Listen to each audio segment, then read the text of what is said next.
Break के बाद आपका एक बार फिर स्वागत है। चलिए बात करते हैं मध्य प्रदेश छत्तीसगढ़ की, जहां आज मध्य प्रदेश में 230 सीटों पर मतदान होने जा रहा है।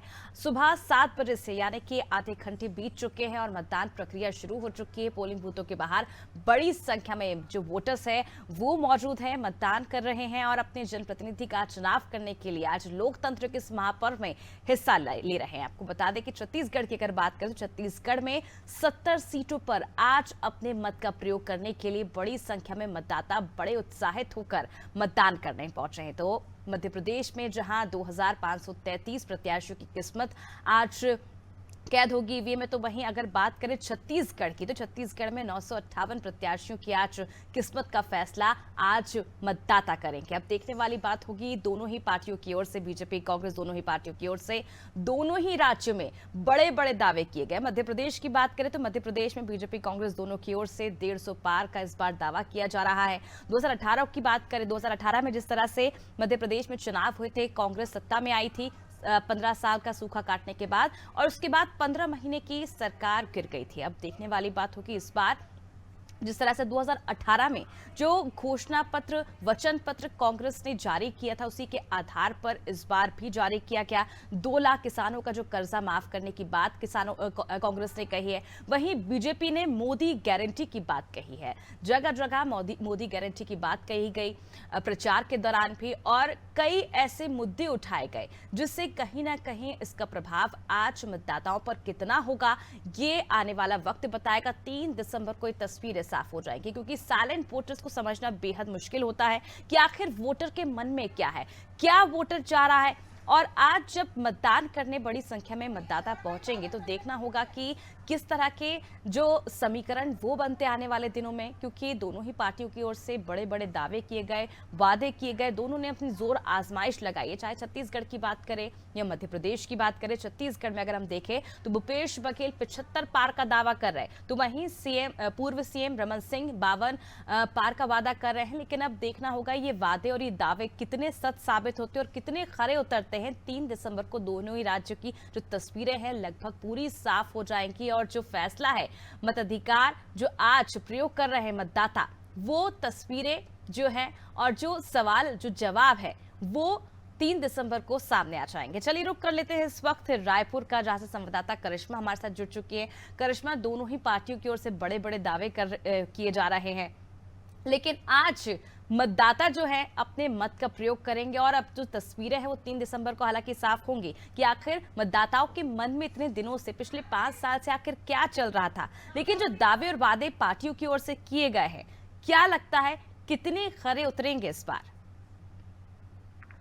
जी बिल्कुल अमृता, अगर हम बात करते हैं छत्तीसगढ़ के जितने भी राजनीतिक दल है उनके वादों की, तो यहाँ पर भाजपा और कांग्रेस दोनों के ही बीच में जो है कांटे की टक्कर होने वाली है। साथ ही में कांग्रेस पार्टी ने जितनी भी घोषणाएं की थी वो अपनी आम सभाओं से की थी, उसके बाद जो है उसे घोषणा पत्र में जारी किया था। वहीं भारतीय जनता पार्टी की अगर हम बात करते हैं तो भारतीय जनता पार्टी ने साफ तौर पर देख सकते हैं कि पहले जो है अपना घोषणा पत्र बनाया और उसके बाद जितनी भी जनसभाएं हुई जिसमें प्रधानमंत्री नरेंद्र मोदी, केंद्रीय गृह मंत्री अमित शाह, साथ ही में मुख्यमंत्री योगी आदित्यनाथ और ऐसे बड़े तमाम स्टार प्रचारक जब छत्तीसगढ़ में आए तो उन्होंने अपनी आम सभाओं पर जो है इस घोषणा का प्रचार प्रसार किया। तो वादे कई सारे किए गए हैं, लेकिन पूरे कितने होते हैं ये तो देखने वाली बात है, क्योंकि पिछली बार भी अगर कांग्रेस की बात करें तो 2018 में कांग्रेस ने कई ऐसे वादे किए थे जिसे अभी तक पूरा नहीं किया गया, जिसमें मुख्य बात जो है जिसे भारतीय जनता पार्टी लगातार एक मुद्दा बनाती है वो है शराबबंदी का मुद्दा। छत्तीसगढ़ में कांग्रेस पार्टी द्वारा कहा गया था कि शराबबंदी की जाएगी पूर्णतः तरीके से, लेकिन 4 साल के बाद की सत्ता के बाद भी देख सकते हैं कि शराबबंदी नहीं हुई। वही कांग्रेस पार्टी से अगर इस वादे को लेकर सवाल पूछा जाता है तो उनका कहना है कि हम नशा मुक्ति पर काम करेंगे, उसके बाद जो है शराबबंदी करेंगे, क्योंकि कोरोना काल में भी कई सारी ऐसी परिस्थितियां देखी जहां पर लोग जो है सैनिटाइजर पी गए, कई सारी दवाइयां जो है वो खा गए। तो इस तरीके की जो है हालात हम छत्तीसगढ़ में नहीं चाहते, इस वजह से जो है हम नशा मुक्ति पर काम करेंगे। वही अगर भारतीय जनता पार्टी की बात करें तो 15 साल भारतीय जनता पार्टी छत्तीसगढ़ की सत्ता पर राज कर रही थी, लेकिन उनके भी तीनों घोषणा पत्र की अगर हम बात करते हैं तो उसमें भी कई ऐसे वादे हैं जो कि भारतीय जनता पार्टी ने भी पूरे नहीं किए। शराबबंदी की बात भारतीय जनता पार्टी ने भी की थी, साथ ही में कई ऐसी तमाम घोषणाएं भी हैं जो कि भाजपा ने भी अपने इन 15 साल के सत्ता काल में किए थे, लेकिन उन्होंने भी पूरा नहीं किया। तो आप देख सकते हैं कि इस बार के घोषणा पत्रों में जो है कंपटीशन हमें नजर आ रहा है दोनों ही राजनीतिक दलों द्वारा।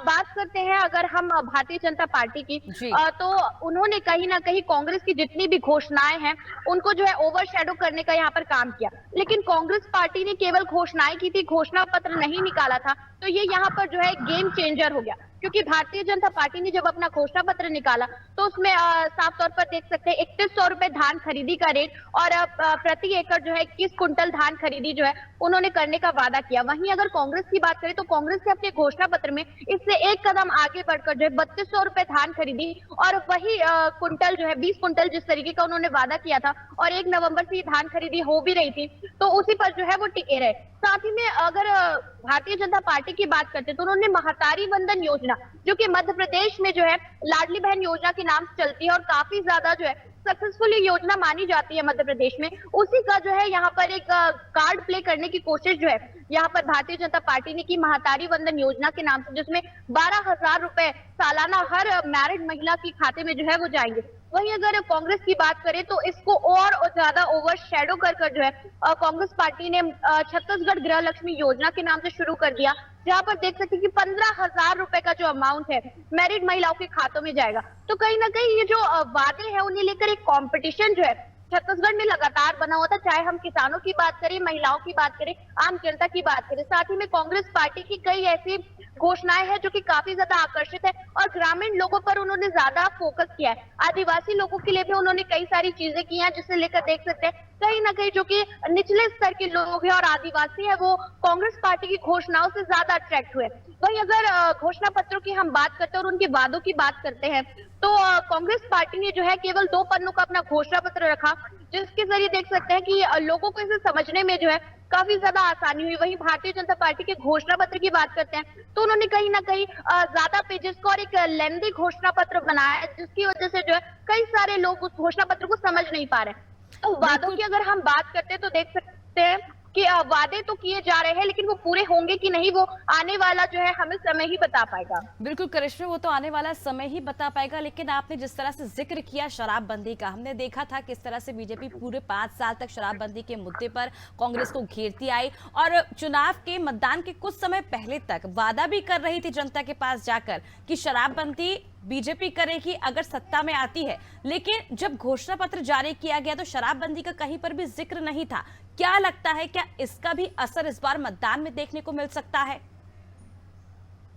जी बिल्कुल, शराबबंदी एक बहुत ही गंभीर मुद्दा है जिसे लेकर के दोनों ही पार्टियां लगातार वादे करते नजर आई थी। 2018 की भी अगर हम बात करते हैं तो उसमें भी हर राजनीतिक दल द्वारा ये वादा किया गया था कि शराबबंदी जो है की जाएगी, लेकिन छत्तीसगढ़ में वो नहीं हुई। तो उसका असर साफ तौर पर इस बार भी देखा जाएगा, क्योंकि पिछली बार जो है छत्तीसगढ़ की जनता ने काफी ज्यादा भरोसा कर जो है और खासतौर पर महिलाओं ने, जिसके प्रति देख सकते हैं कि जब शराबबंदी नहीं हुई तो बड़े प्रदर्शन भी पूरे छत्तीसगढ़ में किए गए और एक ये संवेदनशील मुद्दा बन गया पूरे छत्तीसगढ़ में। और इस बार भी शराबबंदी की अगर बात करते तो घोषणा पत्र में जो है इसका कोई जिक्र नहीं है, कांग्रेस पार्टी की तरफ से भी नहीं और भाजपा की तरफ से भी नहीं। तो इसका साफ तौर पर असर जो है इस बार के चुनाव में देखा जाएगा, क्योंकि आज मतदान है और सबसे ज्यादा महिलाओं का जो मुद्दा होता है वो शराबबंदी को लेकर के होता है, साथ ही में महंगाई को लेकर के होता है, गैस सिलेंडर को लेकर के होता है और जितनी भी तमाम घरेलू चीज है जिसे मैनेज करने का काम घर की महिलाएं करती है। तो शराबबंदी एक ऐसा मुद्दा था जिसे दोनों ही राजनीतिक दलों ने उठाया,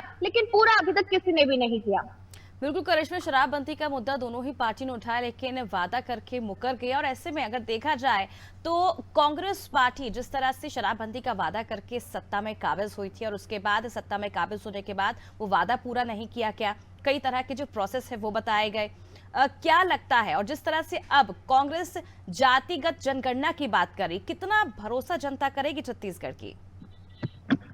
जाति जनगणना भी एक जो है बड़ा मुद्दा छत्तीसगढ़ में बन गया। चुनाव के 1 महीने पहले से ही देखा गया कि ये जो मुद्दा है काफी ज्यादा गरमाया छत्तीसगढ़ में। और अगर कांग्रेस की बात करते हैं तो कांग्रेस पार्टी का कहना है कि जैसे ही हमारी सरकार बनेगी उसके तुरंत ही बाद जो है हम जाति जनगणना करवाने के लिए जो है सभी प्रोसेसेस को शुरू कर देंगे। वहीं अगर भारतीय जनता पार्टी की बात करते हैं तो उनका कहना है कि वो छत्तीसगढ़ में जो है जाति जनगणना करवाने वाला है। तो इस तरीके की तमाम चीजें हमें देखने को मिलती है, क्योंकि जाति जनगणना काफी ज्यादा महत्वपूर्ण हो जाती है। उससे साफ तौर पर पता चल जाएगा कि छत्तीसगढ़ में कितने परसेंट कौन से वर्ग के लोग हैं, और उस हिसाब से जो है आरक्षण भी डिसाइड होता है और तमाम सारी चीजें हैं जो कि काफी ज्यादा महत्वपूर्ण है। तो जाति जनगणना एक ऐसा मुद्दा है छत्तीसगढ़ में जिसे लेकर के अभी तक जो है राजनीतिक दल बयानबाजियां करते हैं हमें नजर आए। कांग्रेस पार्टी जो है बिल्कुल विश्वास दिला रही है जनता को कि जाति जनगणना वो करवाएंगे, लेकिन देखने वाली बात यह है क्योंकि कई बार हम देख सकते हैं कि 2018 में जिस तरीके से घोषणाएं हुई वो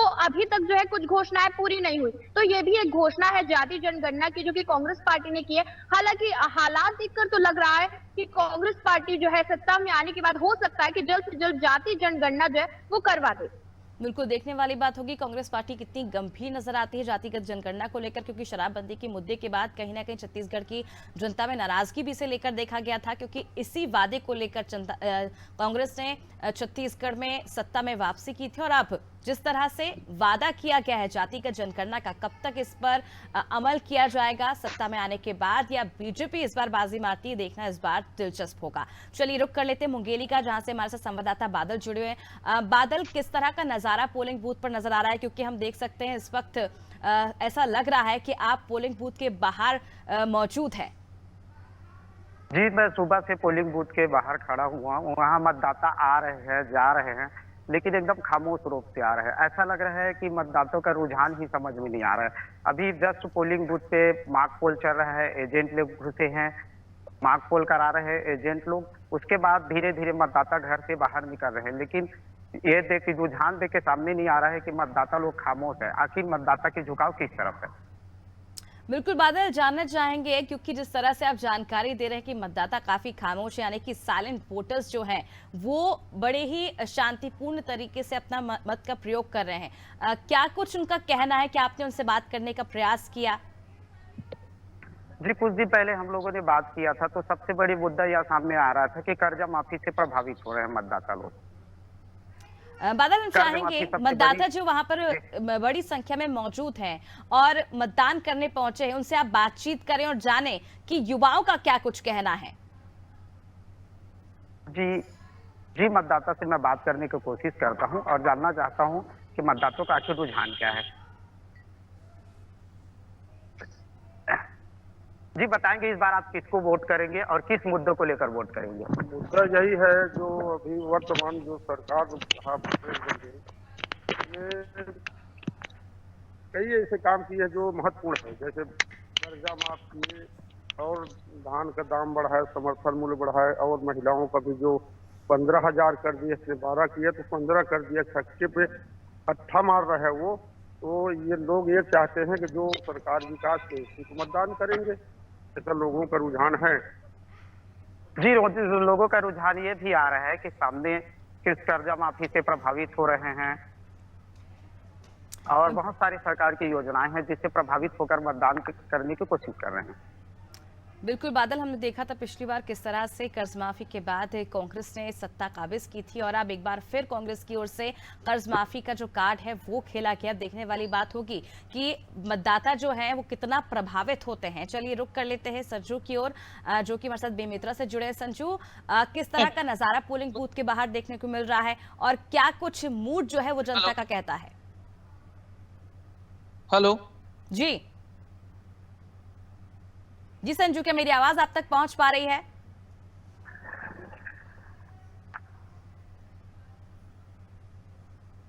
चलिए, फिलहाल हमारा संपर्क नहीं हो पा रहा बेमित्रा से। चलिए रुक कर लेते एक बार फिर मुंगेली की ओर, जहां से हमारे साथ संवाददाता जुड़े हुए हैं। ये जानना चाहेंगे आपसे, जिस तरह से मतदाताओं से आपने बातचीत की और कहीं ना कहीं बादल ये कहना है उनका कि कर्ज माफी से कहीं ना कहीं प्रभावित हो रहे हैं, लेकिन ये भी जानना चाहेंगे कि आने वाले दिनों में मुंगेली की अगर बात करें तो किस तरह का बदलाव जो है वो देखना चाहती है जनता? मुंगेली में इस समय बदलाव की स्थिति नहीं है। बदलाव की स्थिति इसलिए नहीं क्योंकि मुंगेली जिले में कांटों का टक्कर है। कांटों का टक्कर इसलिए है कि यहाँ पे जो बीजेपी प्रदेश अध्यक्ष है अरूण साहू जी चुनाव लड़ रहे हैं और बहुत हाई प्रोफाइल सीट हो रहा है। एक तरफ सभी लोग मान के चल रहे हैं, उसको चेहरा बनाने की कोशिश कर रहे हैं मुख्यमंत्री का, ऐसा करके वो लोग कुछ लोग वोट कर रहे हैं। चलिए बने रहिए बादल हमारे साथ, आपसे और जानकारी हम लेंगे। रुक कर लेते हैं रायपुर की ओर, जहां से करिश्मा हमारे साथ जुड़ी हुई है। करिश्मा, अगर हम बात करें पोलिंग बूथ की, तो पोलिंग बूथ के बाहर किस तरह का नजारा देखने को मिल रहा है और जनता का मूड क्या कुछ कह रहा है आज? जी बिल्कुल, रायपुर राजधानी की अगर बात करें तो 8 बजे से 5 बजे तक जो है मतदान शुरू हो जाएंगे रायपुर राजधानी में। पोलिंग बूथ के बाहर हम कई जगह देख सकते हैं कि लोग जो है सुबह से आकर जो है अपना नंबर लगा चुके हैं। वोट डालने का एक अलग सा उत्साह जो है रायपुर राजधानी में भी नजर आ रहा है। और 70 विधानसभाओं पर देखा जाएगा कि आज जो है मतदान करना है, तो सभी जो मतदाता है वो अपने मताधिकार का आज प्रयोग करने वाले हैं। पूरे छत्तीसगढ़ की अगर हम बात करते हैं तो 1 करोड़ से ज्यादा मतदाता यहाँ पर मौजूद हैं, जिसमें महिलाएं जो है कुछ प्रतिशत ज्यादा है पुरुषों से। तो एक तरफ देख सकते हैं कि महिलाओं में भी एक अलग सा उत्साह जो है वोटिंग को लेकर बना हुआ है, क्योंकि कई सारी महत्वपूर्ण घोषणाएं जो है महिलाओं के लिए भी इस बार के घोषणा पत्र में रखी गई है। साथ ही में अगर हम बात करते हैं कि उत्साह किस तरीके से है, तो 70 विधानसभाओं पर जो है देख सकते हैं अलग अलग क्षेत्रों से लोग गांव गांव से जाते हैं। और रायपुर राजधानी की अगर बात करें तो 7 विधानसभा यहाँ पर अंतर्गत में आती है, जिसमें रायपुर पश्चिम, दक्षिण, उत्तर, रायपुर सिटी और साथ ही में आरंग और अभनपुर आता है, जहां पर जो है अलग अलग तरीके से पोलिंग बूथ बनाए गए हैं। और कई पोलिंग बूथ में हम देख सकते हैं वेबकास्टिंग की सुविधा भी दी गई है, जहां से निर्वाचन आयोग जो है पूरी निगरानी जो है पैनी नजर यहाँ पर जो है पोलिंग बूथ पर रख सकते हैं। साथ ही में पोलिंग बूथ की अगर हम बात करते हैं तो वहां पर कई सारी सुविधाएं भी जो है निर्वाचन आयोग द्वारा इस बार दी गई हैं, जहां पर हम साफ तौर पर देख सकते हैं पानी की व्यवस्था काफी ज्यादा अच्छी होने वाली है। साथ ही में देख सकते हैं कि लोगों के बैठने के लिए भी कई जगह पर जो है व्यवस्था की जाएगी। तो इस तरीके की तमाम चीजें जो है पोलिंग बूथ पे अवेलेबल। साथ ही में पोलिंग बूथ की अगर हम बात करते हैं तो यहाँ पर 80 वर्ष से ऊपर के जितने भी मतदाता उन्हें घर बैठे वोटिंग करने का भी जो है यहाँ पर सुविधा निर्वाचन आयोग प्रदान करती है, जिसमें साफ तौर पर जो है जो भी 80 वर्ष से ऊपर के मतदाता है उन्हें ऐसा लगता है कि वो नहीं पहुंच पाएंगे पोलिंग बूथ तक और इतनी लंबी लाइनों में कतारों में नहीं खड़े हो पाएंगे, तो साफ तौर पर उनके लिए जो है ये सुविधा बनाई गई है कि पूरी जो है किट के साथ, वोटिंग किट के साथ जो है यहाँ पर जितने भी अधिकारी है वो उनके घर पहुंचेंगे और घर पहुंचकर जो है उनका मतदान जो है यहाँ पर जो है दर्ज कराएंगे। बिल्कुल करिश्मा, हमने देखा था किस तरह से अगर हम बात करें ग्रामीण इलाकों की, तो ग्रामीण इलाकों में भूपेश बघेल की पकड़ जो है काफी मजबूत मानी जाती है, क्योंकि भेंट मुलाकात के दौरान जिस तरह से वो जन जन तक पहुंचे, उन्होंने समस्याएं सुनी और उसका समाधान भी तत्काल किया। ऐसे में अगर हम बात करें शहरी क्षेत्रों की, तो क्या समझे कि कांग्रेस की स्थिति ग्रामीण क्षेत्रों के मुताबिक यहाँ भी मजबूत है या कमजोर है? जी देखिए, अगर हम बात करते हैं शहरी क्षेत्रों की तो साफ तौर पर देख सकते हैं कि यहाँ पर भाजपा की पकड़ ज्यादा मजबूत है, क्योंकि हम देख सकते हैं मुख्यमंत्री भूपेश बघेल ने कई सारी ऐसी घोषणाएं की है जो कि किसानों के लिए काफी ज्यादा महत्वपूर्ण है। साथ ही में ग्रामीण इलाकों में लगातार उन्होंने भेंट मुलाकात का जो है कार्यक्रम भी किया, युवा संवाद भी किए और कई सारी ऐसी तमाम जो है कार्यक्रम उन्होंने किए और लगातार ग्रामीण लोगों से वो ज्यादा जुड़े। लगातार उनका जो है 1-2 महीने से हम दौरा भी देख रहे थे, अलग अलग विधानसभा क्षेत्रों में वो गए। लेकिन अगर शहरों की हम बात करते हैं तो यहाँ पर भारतीय जनता पार्टी की जो है पकड़ हमें ज्यादा मजबूती से नजर आती है, क्योंकि लोगों का कहना है कि यहाँ पर जो विकास है वो उस तरीके से नहीं हुआ जो कि भारतीय जनता पार्टी के सत्ता काल में हुआ था। पिछले 15 साल में कई सारे इंफ्रास्ट्रक्चर डेवलपमेंट जो है रायपुर राजधानी में भी हुए और छत्तीसगढ़ में भी हुए, जिसे लेकर कहीं ना कहीं जनता जो है ये सारी चीजों को देख रही है। तो अगर शहरी क्षेत्रों की अगर हम बात करते हैं और हमने लोगों का पर्सनल ओपिनियन भी इससे पहले भी जो है अनादि टीवी पर लिया, तो देख सकते हैं कि लोगों का जो रुझान है शहरी क्षेत्र में वो भाजपा की ओर जो है ज्यादा है और ग्रामीण इलाकों में देख सकते हैं कि कांग्रेस पार्टी की पकड़ काफी ज्यादा मजबूत है। चलिए रुक कर लेते हैं मुंगेली की ओर, जहां से संवाददाता बादल हमारे साथ बने हुए हैं। बादल, जिस तरह से हम तस्वीरें देखते हैं लगातार, कई तस्वीरें हमने पहले भी देखी थी जहां पर पोलिंग बूथों को बड़ी ही खूबसूरत तरीके से सजाया गया था ताकि जो मतदाता है वो आकर्षित हो सके और मतदान का प्रयोग करें। ऐसे में यहाँ के पोलिंग बूथ की अगर हम बात करें तो किस तरह के खास इंतजाम और तैयारियां यहाँ पर देखने को मिल रही हैं, और अगर हम बात करें महिलाओं की तो महिलाएं कितनी पहुंच रही हैं मतदान करने के लिए? जी देखा जाए तो सुबह से ही महिलाएं अभी सुबह से ही उत्साह पूर्वक मतदान करने के लिए ज्यादातर संख्या में आ रही है।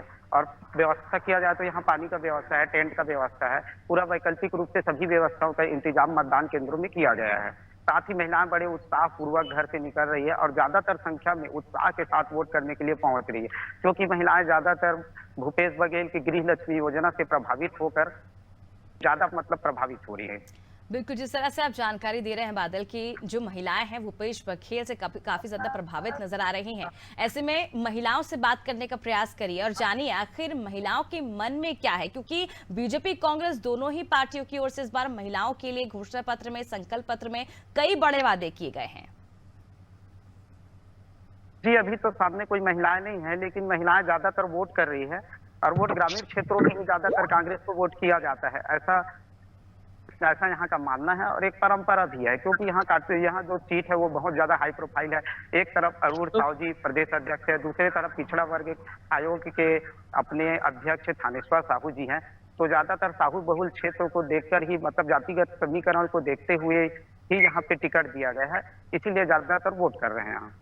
बिल्कुल बादल, अगर हम बात करें युवाओं की, तो युवा कितनी संख्या में यहाँ पर पहुंच रहे हैं मतदान करने के लिए, उनका क्या कुछ कहना है? क्योंकि आज कुछ ऐसे युवा भी होंगे जो पहली बार वोटिंग करेंगे। जी, युवा तो अभी सामने नहीं है, लेकिन युवा ज्यादातर पहुंचेंगे इसलिए क्योंकि ज्यादातर बेरोजगारी भत्ता ग्रामीण क्षेत्रों में ही दिया गया है, इसलिए ग्रामीण क्षेत्र में ज्यादातर बेरोजगारी भत्ता पाने वाले युवा भी हैं।